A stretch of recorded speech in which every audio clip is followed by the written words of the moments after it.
ધોરણ 8 ગુજરાતી સત્યાપોથી ભાગ 4 એમાં પાઠ છે ઝડપ એના આપણે પ્રશ્નના જવાબની ચર્ચા કરીએ. પ્રશ્ન 1 છે શબ્દના અર્થની ધારણા કરો અને સાચા શબ્દને રેખાંકિત કરો. તો અહીંયા તમને જે એક શબ્દ આપેલો છે એનો સાચો અર્થ આપણે શોધવાનો છે. તો સંમતિ એટલે શું થાય? બોલો અંજલિબેન. સ્વીકાર. સ્વીકાર. સંમતિ એટલે સ્વીકાર. બરાબર. અહીંયા તો અસહમતિ એટલે તો ના પાડી દીધી. બરાબર. સંકલ્પ એટલે શું થાય? નિર્ણય કરવો. સંકલ્પ કરવો એટલે નિર્ણય કરવો. અને સહાનુભૂતિ એટલે કોઈના પ્રત્યે આપણે દયા ભાવ જે રાખીએ એને શું કહેવાય? સહાનુભૂતિ. બરાબર. તો આપણને બધા અર્થ ખબર હોય ત્યારે આપણે સમજી શકીએ કે સાચો અર્થ શું થાય. ચલો નિરાશા. અંકુરભાઈ. હતાશા.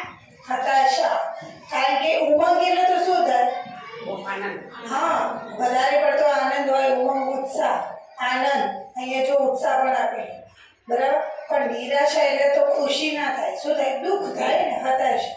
નિષ્ક્રિય. બોલો. આળસુ. નિષ્ક્રિયનો વિરોધી શું થાય? સક્રિય, ક્રિયાશીલ, ગતિશીલ. આ ત્રણે એના શું છે? વિરોધી શબ્દો. બરાબર. નિષ્ક્રિય એટલે જે કામ વગર નકામું હોય, બેસેલી હોય તે. કશું કોઈ કાર્ય થતું ન હોય એટલે આળસુ. સાહસ. બોલો ઉત્સાહભાઈ. હિંમત. સાહસ એટલે હિંમત. સાહસ કરવું, ડેર કરવું, હિંમત કરવી. બરાબર. ભય, ડર અને શૌર્ય. શૌર્ય એટલે પણ શું થાય? શૌર્ય એટલે બહાદુરી. શૌર્ય એટલે શું થાય? બહાદુરી. બરાબર. પરાક્રમ. શૌર્ય. બરાબર. જેમ આપણા જે ઇતિહાસની અંદર જે રાજાઓ મહારાજાઓ હતા એમના શૌર્ય ગાથાઓ પ્રચલિત છે ને? સાંભળી તમે એમની શૌર્ય ગાથાઓ. બરાબર. પ્રશ્ન 2 ઉદાહરણ મુજબના વધુ શબ્દો શોધી વાક્યની રચના કરો. જેમ કે અહીંયા તમને આપેલું છે કે વનવાસી. તો આવા તમારે એક અહીંયા એક્ઝામ્પલ આપેલું છે દેશવાસી, આશ્રમવાસી. અને એનું વાક્ય પણ બનાવવાનું છે ગોપાળ બાપા આજીવન વનવાસી રહ્યા. તો દેશવાસીનું વાક્ય અહીંયા આપેલું છે કે દરેક દેશવાસીએ તેમના દેશના નિયમોનું પાલન કરવું જોઈએ. બરાબર. હું ભારત દેશનો દેશવાસી છું કહી શકાય. બરાબર. આશ્રમવાસી. તો આશ્રમવાસી લોકો બહુ સાદું જીવન જીવતા હોય છે. આશ્રમવાસી. ચલો બીજા શબ્દો બનાવો. દેશવાસી, આશ્રમવાસી એવા બનાવો. બોલો. દરવાસી. દરવાસી છે. જો પકડી પાડી લે. નીચે થોડું દેખાતું. દરવાસી. ઉંદર દરવાસી હોય છે. બરાબર. હવે એના સિવાય એક રહી ગયું. હજી એક બનાવો શબ્દ. દરવાસી તો થઈ ગયું. દરવાસી. બીજું.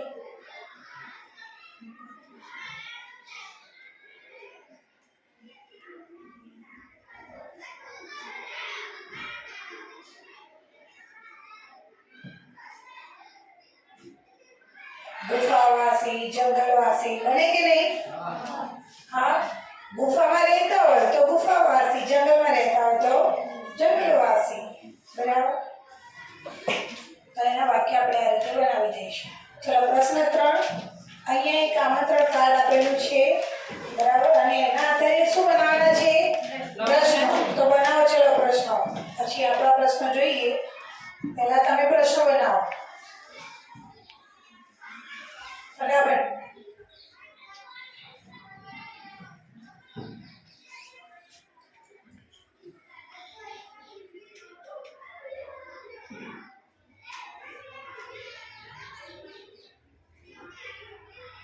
આટલી બધી વાત છે. પહેલો પ્રશ્ન તો તમારો કોઈ બી નો એ બની જ જાય કે આપેલ કાર્ડ શેનું છે? બને કે ના બને? હા. બીજો હવે બેન બનાવો. શાળા દ્વારા કયા ધોરણના વિદ્યાર્થીઓ માટે વાર્ષિક વિજ્ઞાન મેળો 2025નું આયોજન કરવામાં આવ્યું છે? સરસ. કયા ધોરણના વિદ્યાર્થીઓ માટે વાર્ષિક વિજ્ઞાન મેળાનું આયોજન કરવામાં આવેલું છે? ચલો બીજો પ્રશ્ન. હરિબેન. વિજ્ઞાન મેળાનો વિષય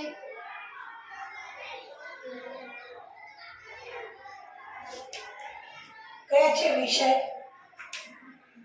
વિષય આપેલા છે?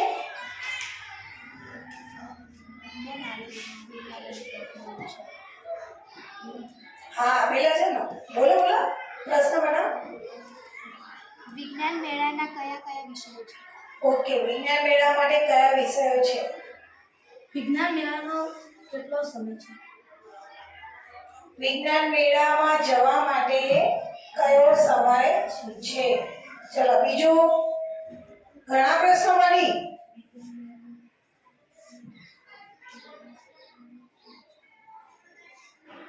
બોલો અંકુરભાઈ. કાર્યક્રમનું સ્થળ કયું છે? Very good. વાર્ષિક વિજ્ઞાન મેળો ક્યાં રાખવામાં આવેલો છે? ક્યાં એનું આયોજન કરવામાં આવેલું છે? બરાબર.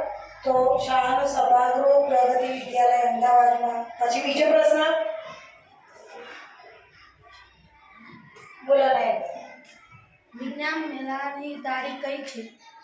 ઓકે, વિજ્ઞાન મેળો કઈ તારીખે છે અથવા તો તમારે વિજ્ઞાન મેળામાં જવું હોય તો ક્યારે જશો?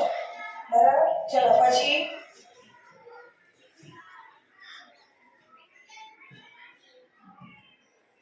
વિજ્ઞાન મેળા વિશે વધારે જાણકારી મેળવવા માટે કોનો સંપર્ક કરશો? પૂછાય કે નહીં? બરાબર. વિજ્ઞાન મેળા માટે કયા શિક્ષકનો સંપર્ક કરશો? પછી તમે ફોન દ્વારા કયા નંબર ઉપર વાત કરશો? બરાબર. કયા વિષયનું મુખ્ય આકર્ષણ છે? પર્યાવરણની સુરક્ષા. બરાબર. હજી પ્રશ્ન પૂછવા હોય તો કઈ શાળામાં વિજ્ઞાન મેળો રાખેલો છે? કઈ શાળા છે? પ્રગતિ પ્રગતિ વિદ્યાલય. બને કે ના બને પ્રશ્ન? હા. તો ઘણા પ્રશ્નો બને. પ્રશ્ન એવા બનાવવાના કે જેનો જવાબ તમને અંદર મળવો જોઈએ. તમને જવાબ ના મળો તો એનો મતલબ તમારો પ્રશ્ન ખોટો છે. બરાબર.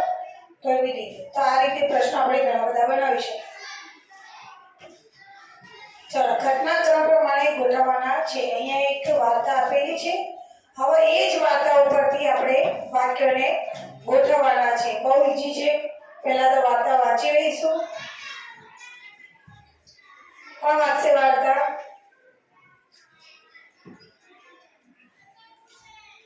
હવે વાંચો. આજે સવારે રાહુલ અને તેના મિત્રો પર્વત પર ચઢવા ગયા હતા. તેઓએ ત્યાં એક જૂનો કિલ્લો જોયો જે ખૂબ જ રહસ્યમય લાગતો હતો. કિલ્લાની અંદર જતા તેમને એક ગુપ્ત રસ્તો મળ્યો જેનાથી તેઓ એક અંધારા ઓરડામાં પહોંચ્યા. ત્યાં એક જૂની પેટી પડેલી હતી. રાહુલે હિંમત કરીને પેટી ખોલી તો અંદર ઘણા કિંમતી ઘરેણાં અને સોના મહોરો હતી. બધા મિત્રો ખુશ થઈ ગયા. આ ખજાનો તેમણે ગામના સરપંચને સોંપ્યો. સરપંચે તેમના સાહસ અને પ્રામાણિકતાની પ્રશંસા કરી. આ ઘટના પછી તેઓ સાહસિક રાહુલ અને તેના મિત્રો તરીકે ઓળખાવા લાગ્યા. ઓકે, વાર્તા પ્રમાણે હવે વાક્ય ગોઠવવાના છે. તો પહેલું વાક્ય શું હશે? તમારી જોડે વાર્તા છે જ બધા જોડે સદેવથી ખુલ્લી ને? બોલો માહીબેન. આજે સવારે રાહુલ અને તેના મિત્રો પર્વત પર ચઢવા ગયા હતા. હા, પહેલા તો પર્વત પર ચડવા ગયા હતા. પછી બીજું નરેન્દ્રભાઈ બોલો બીજું વાક્ય. તેઓએ ત્યાં એક જૂનો કિલ્લો જોયો જે ખૂબ જ રહસ્યમય લાગતો હતો. હા, પછી એમને કિલ્લો જોયો. હરીબેન પછી કિલ્લાની અંદર જતા તેમને એક ગુપ્ત રસ્તો મળ્યો. હા, પછી ચોથા નંબરમાં માહી. ત્યાં એક જૂની પેટી પડેલી હતી. 5 નંબર. 5 પૈસા બોલો. રાહુલે હિંમત કરીને પેટી ખોલી તો અંદર ઘણા કિંમતી ઘરેણાં અને સોના મહોરા હતા. છઠ્ઠું વાક્ય બોલો સ્નેહા. આ ખજાનો તેમને ગામના સરપંચને સોંપ્યો. 7મું વાક્ય બોલો જી. સરપંચે તેમના સાહસ અને પ્રામાણિકતા પ્રશંસા કરી. ઓકે. અને છેલ્લું વાક્ય બોલો પિન્ટુભાઈ. આ ઘટના પછી તેઓ સાહસિક રાહુલ અને તેના મિત્રો તરીકે ઓળખાવા લાગ્યા. ઓકે, બહુ ઈઝી વાર્તા તમને આપી દીધી છે, એના પ્રમાણે તમારે શું કરવાના છે? વાક્યો ગોઠવવાના છે. પરીક્ષામાં એવું પણ થાય કે આપણો જે પાઠ હોય એના જ વાક્ય આપણને આપેલા હોય તો પાઠ આપવાની જરૂર નથી. સીધા વાક્ય આપ્યા હોય તો આપણને એ પાઠ વાર્તા યાદ હોય તો આપણે આ રીતે ઘટનાક્રમ પ્રમાણે ગોઠવીએ. અહીંયા મેં નંબર લખેલા છે પણ તમારા નંબર લખવાના નથી. શું કરવાનું છે? અહીંયા સીધા ગોઠવીને લખવાના છે 1 થી 8 વાક્ય. બરાબર? ચલો પ્રશ્ન 5. નીચે આપેલા દરેક પ્રશ્ન માટે યોગ્ય વિકલ્પ પસંદ કરો. ચીલ ઝડપ નો સાચો અર્થ કયો થાય? આપણે પાઠનું નામ છે ટાઇટલ ચીલ ઝડપ. બોલો અંજલિભાઈ. કંપનીના જેમ ઝપાટાબંધ ચૂંટવી લેવું. હા, ચીલ ઝડપ એટલે ઝડપથી કોઈ વસ્તુ પર તરફ મારીને ઝૂંટવી લેવું એટલે સંભળીની છે. બરાબર? પોલીસ કોઈ ચોરને પકડ્યા પછી જે તપાસ કરે એને શું કહેવાય? કૃષ્ણભાઈ. ઝડપી. કમનસીબ શબ્દનો સમાનાર્થી શબ્દ કયો છે? કમનસીબનો સમાનાર્થી શબ્દ. દુર્ભાગ્ય. અને વિરુદ્ધાર્થી શબ્દ શું થાય? કમનસીબનો વિરુદ્ધાર્થી શબ્દ શું થાય? બોલો. નસીબદાર. બરાબર? સૌભાગ્ય. સદભાગ્ય. બરાબર? માયા દ્વારા ઊભી થતી ઝંઝાણા માટે એક શબ્દ આપો. બોલો. માયાજાળ. નીચેનામાંથી કયો શબ્દ ક્રોધનો સમાનાર્થી છે?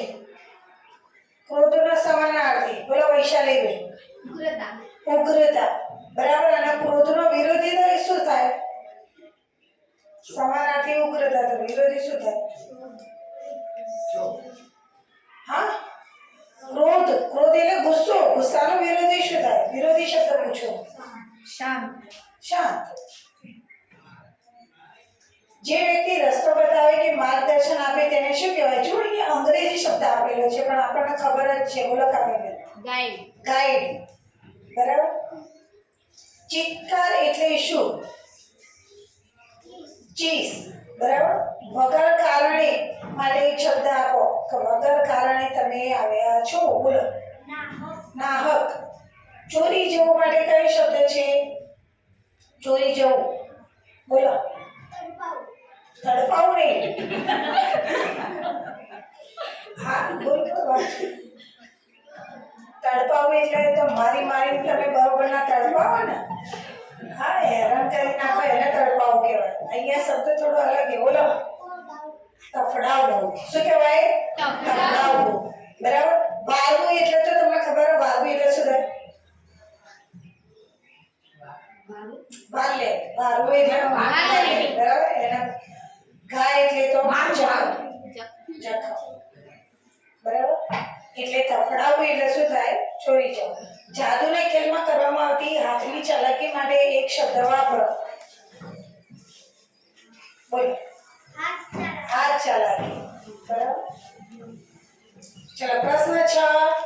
નીચે આપેલા રૂઢિપ્રયોગમાંથી કોઈ પણ રૂઢિપ્રયોગ પસંદ કરો. હવે તમારા મિત્ર સાથે મળીને એક નાનકડો સંવાદ તૈયાર કરો.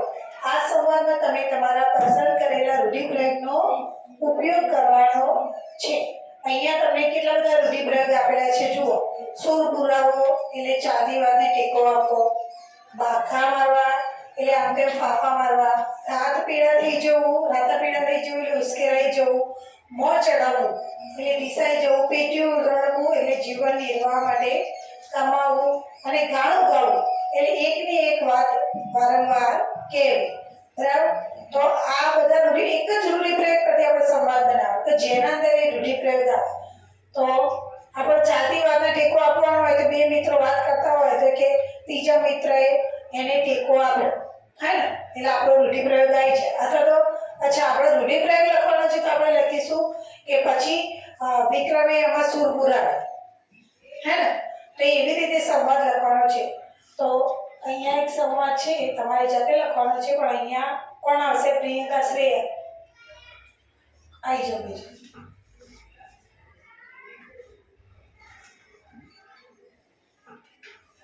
ચાલુ કરો પડાવે. આજે આજે મેં વાર્તા નિર્માણ સ્પર્ધામાં ભાગ લીધો છે. પણ જીતી તો હું જ જઈશ. એ તો કોને ખબર, સ્પર્ધા પૂરી થાય પછી ખબર પડે. એમાં મોં ચડાવવાની જરૂર નથી. પ્રથમ નંબર મારો જ આવશે. ઓકે, સરસ, વેરી ગુડ. કયો રૂઢિપ્રયોગ આવ્યો? મોં ચડાવવાનો.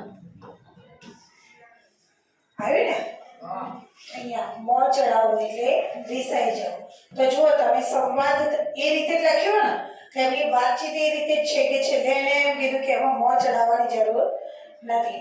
તો આપણે પણ એવી રીતે રૂઢિપ્રયોગ આપેલો હોય અથવા તો તમને કોઈ સંવાદ આપેલો હોય પરીક્ષામાં અને એમ કીધું હોય કે એ સંવાદમાંથી રૂઢિપ્રયોગ શોધી અને એનો અર્થ લખો અને તમે બીજું વાક્ય બનાવો તો આવડશે ને. રૂઢિપ્રયોગના આ જે રૂઢિપ્રયોગ છે એના અર્થ આપણને આવડવા જોઈએ. ચાલો પ્રશ્ન 7. કૌંસમાં આપેલા શબ્દો વડે ખાલી જગ્યા પૂરો. અહીંયા કૌંસમાં શબ્દો આપેલા છે. પહેલું, પોલીસે ચોરોની એવી ખાલી જગ્યા કરી કે બધો ચોરાયેલો માલ મળી ગયો. નયનભાઈ. ઝડપી. હા, પોલીસ જે તપાસ કરે એને શું કહેવાય? ઝડપી. બરાબર. મેં મારા મિત્રને ખાલી જગ્યા કરીને બોલાવ્યો. બોલો પૈસા ઈશારો કરીને. પરીક્ષામાં ઓછા ગુણ આવતા મને ખૂબ ખાલી જગ્યા થયો. ક્ષોભ એટલે શું થાય? શરમ, સંકોચ. શરમ, સંકોચ. ક્ષોભ થવું, ક્ષોભ એટલે શરમ આવવી એમ. આ ખાલી જગ્યાના પૈસા આપણને ક્યારેય શાંતિ નહીં આપે. બોલો માહીબેન, બોલો. હરામના. આ હરામના પૈસા. હરામના એટલે ખોટી રીતે કમાયેલા પૈસા. પાંજરામાં ખાલી જગ્યા રહેલા પક્ષીને ઉડવું ગમતું નથી. બોલો સર. ગોંધાઈ. બરાબર. ગોંધાઈ એટલે ઘૂંઘળાઈ, અંદર પૂરાયેલું હોય આખો દિવસે. મોહનનો સ્વભાવ ખૂબ ખાલી જગ્યા છે. ઉગ્ર છે. ઉગ્ર એટલે કેવો? ઉગ્ર એટલે કેવો સ્વભાવ હોય? ગુસ્સા. હા, ઉગ્ર એટલે કેવો? ગુસ્સા. બરાબર. બજારમાં એક વ્યક્તિનું પર્સ ખાલી જગ્યા થઈ ગયું. બોલો છે.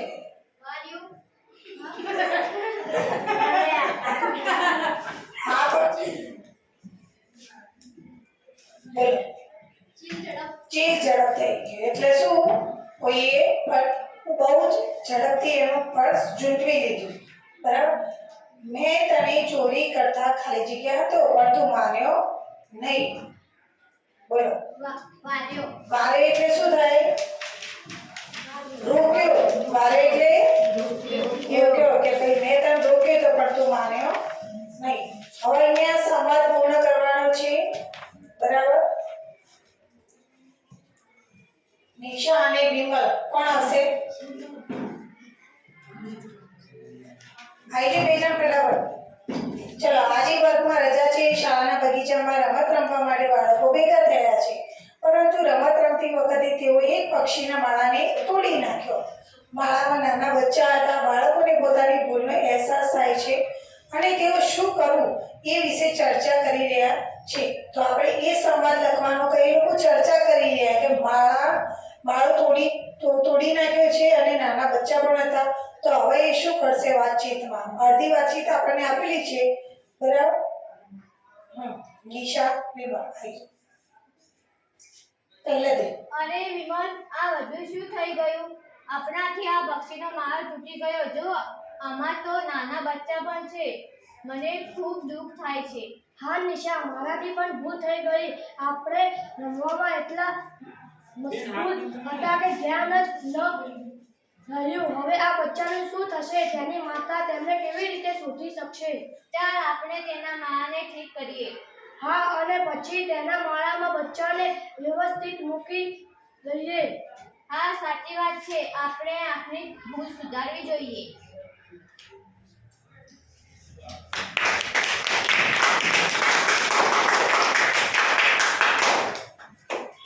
બસ હો, બહુ વધારે પડતું નહીં. વધારે કરી દો ને તો પછી એ મૌન ના કહેવાય, એને શું કહેવાય? અપમાન કહેવાય.